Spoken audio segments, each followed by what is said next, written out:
In this video, we will study about leiotropy. Leiotropy is the different phenomena than the multiple allelism. There is the important difference between these two. Now, let we start and learn about what is the difference between the multiple allelism as well as between the leiotropy. So, what is this leiotropy? A condition in which a gene control many phenotypic traits. Means multiple allelism में हमने पढ़ा कि more than 2 alleles control single trait. Means 2 से ज्यादा allele एक character को control करते हैं और ये बिल्कुल उसका अपोजिट है. यहाँ क्या है?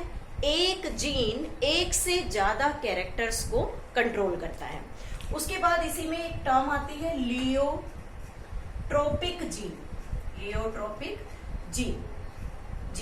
अब ये लियोट्रोपिक जीन क्या है? वो जीन मीन्स जो हम यहाँ बात कर रहे हैं, ए gene, that gene which control these phenotypic traits. Means the gene which control more than one phenotypic trait is known as leiotrophic gene. There is example for the leiotrophic gene. Means how this leiotrophic gene helps in controlling many phenotypic traits. So first is in garden pea plant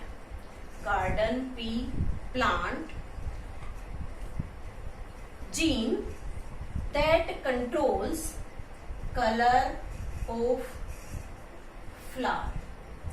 Garden pea plant में first आता है means the gene which controls the color of the flower.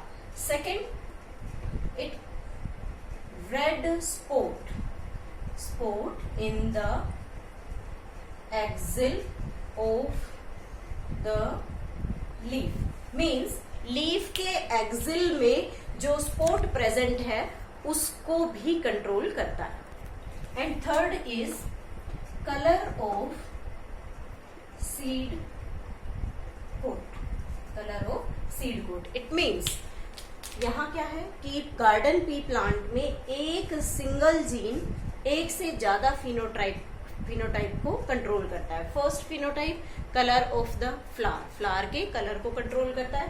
Second phenotype leaf के axle में एक red spot present होता है garden pea plant में, उसको कंट्रोल करना.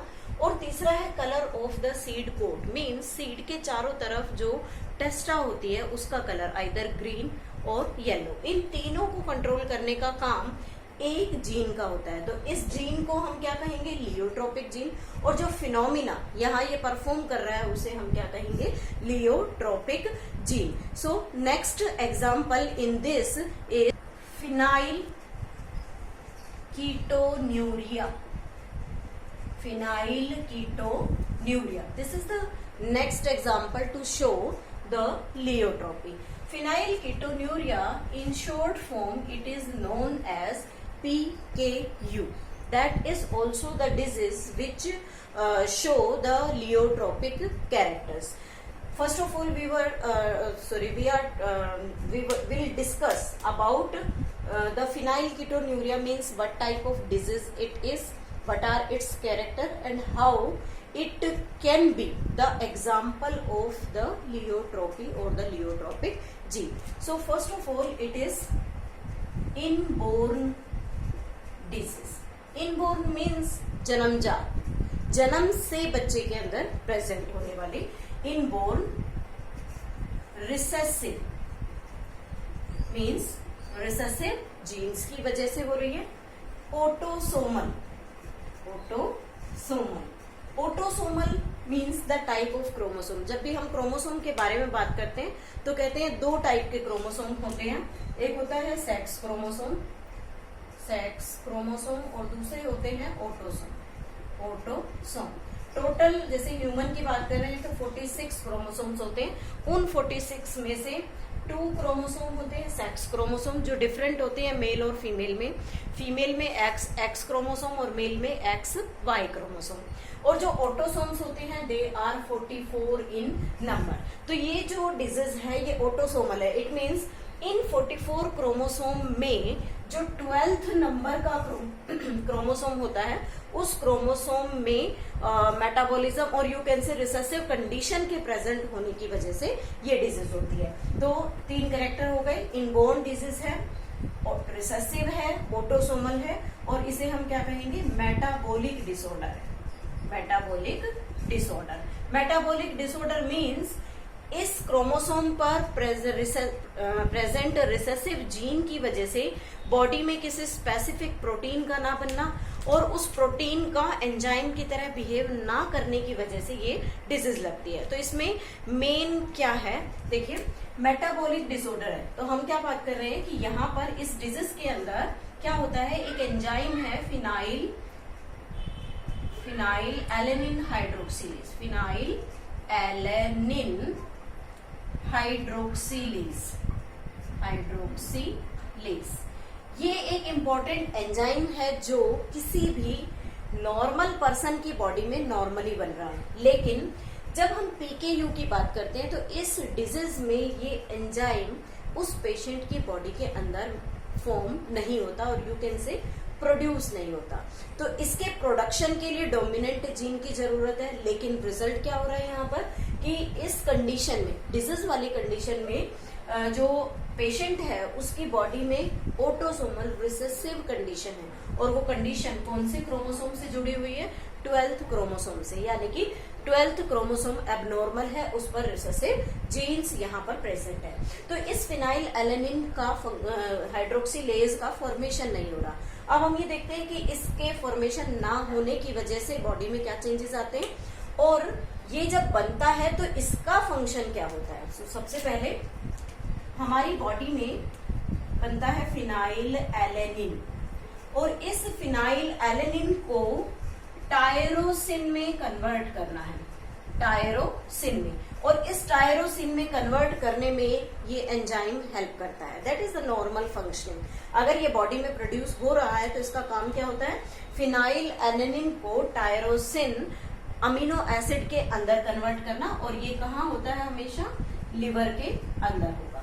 तो this is the normal functioning of the phenyl alanine hydroxylase. लेकिन जब ये एबनॉर्मल सिचुएशन प्रेजेंट है तो इट मीन्स ये एंजाइम फॉर्म नहीं हो रहा। तो जब एंजाइम फॉर्म नहीं होगा तो क्या होगा, this phenyl alanine in the absence of enzyme, हम यहाँ कंडीशन लगा देते हैं कि यहाँ पर कोई एंजाइम प्रेजेंट नहीं है। तो ये क्या करता है, it become remain phenyl alanine, ये ऐसे का ऐसा रह जाएगा, या फिनाइल पायरुविक एसिड बना लेगा, पायरुविक एसिड, या फिर इसी के रिलेटेड कंपाउंड्स बनेंगे, रिलेटेड कंपाउंड्स। तो कुल मिलाकर हम ये कह सकते हैं कि बॉडी के अंदर इस एंजाइम की एब्सेंस में ये जो फिनाइल एलेनिन को कन्वर्ट करना था वो नहीं हुआ। तो उसकी वजह से ये तीनों चीजें हमारी बॉडी के अंदर इंक्रीज होने लग जाती हैं। Means hyperphenylalaninemia, we can say it. Means इस फिनाइल एलेनिन और इसके रिलेटेड कंपाउंड जो इसके डेरिवेटिव्स हैं उनका कंसंट्रेशन बॉडी के अंदर इंक्रीज हो जाता है। तो इस फंक्शन से हमें क्लियर हो गया कि बॉडी के अंदर किस तरीके से इसका मैकेनिज्म वर्क कर रहा है।